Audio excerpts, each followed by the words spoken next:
Hi hello नमस्कार, मी doctor Snehala वडबडे तुमचं माझ्या यूट्यूब चॅनलमध्ये स्वागत करते। तर आज आपण शिर्डी येथे असलेल्या India's first devotional theme park म्हणजे साई तीर्थला भेट देणार आहोत आणि तेथे काय काय आहे तेही पाहणार आहोत। साई तीर्थमध्ये कोणते शोज होतात, त्याचे तिकीट किती आहे आणि पाहण्यासारखं येथे काय काय आहे ते या व्हिडिओमध्ये सांगितलं आहे।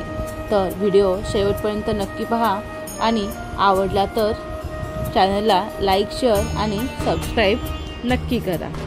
तर साई तीर्थ थीम पार्क हा शिर्डीच्या साईबाबा मंदिरापासून 1 किलोमीटरच्या अंतरावर आहे, म्हणजेच हार्डली 5 मिनिटाच्या वॉकिंग डिस्टन्सवर आहे। आणि त्याच्याच समोर वेट एन्जॉय हा वॉटर पार्कही आहे। साई तीर्थमध्ये आतमध्ये एंटर करण्याच्या अगोदरच राईट साईडला तेथे तिकीट काउंटर आहे। तर तिकीट काउंटरला आपल्याला पहिले तिकीट घेऊन आतमध्ये एंट्रीही करायला लागते। साई तीर्थचं तिकीट हे अडल्टसाठी 450 रुपये आणि ज्यांची हाईट 3.3 to 4.6 यामध्ये आहे त्यांच्यासाठी 350 रुपये आहे। जर आपण वॉटर पार्क प्लस साई तीर्थचा कॉम्बो तिकीट घेतलं तर ते आपल्याला 1461 रुपयाला पडते आणि बाळांसाठी म्हणजे लहान मुलांसाठी 1107 रुपयाला पडतं। साई तीर्थमध्ये आत एंटर केल्याच्या नंतर तीर्थयात्रा, द्वारकामाई आणि सबका मालिक एक आहे, येथे हे शो आपल्याला पाहायला भेटतात। तीर्थयात्रामध्ये आपल्याला 10 ते 12 तीर्थयात्राचे प्रतिकृती येथे बनवलेल्या आहेत। त्या एका टॉय ट्रेनमध्ये बसून हाही 10 ते 12 मिनिटाचा शो पाहायला भेटतो।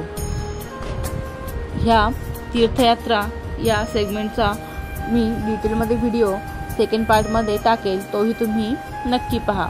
येथे लंका दहन हा 5D शो आपण पाहतो आणि लंका दहनच्या शोच्या गेटच्या बाहेरच तुम्हाला मॅजिक शोही पाहायला भेटतो। त्याचा व्हिडिओ थर्ड पार्टमध्ये येईल, तोही तुम्ही नक्की पहा।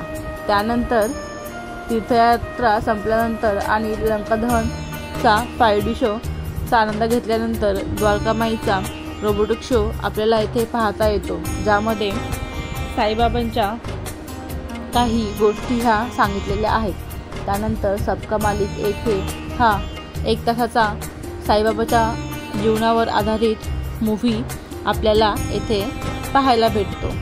त्यानंतर येथे एंट्रन्समध्ये विविध शॉपही आहेत, ज्यामध्ये फूड कोर्टही आहे आणि विविध ठिकाणचे दुकाने येथे तुम्हाला पाहायला भेटतील, ज्यामध्ये तुम्ही पैठणी साड्यांची खरेदीही करू शकता। तसंच जयपूर, लखनौ येथील शॉप्सही पाहायला भेटतात, त्यामुळे तुम्ही शॉपिंगचा आनंदही येथे घेऊ शकता।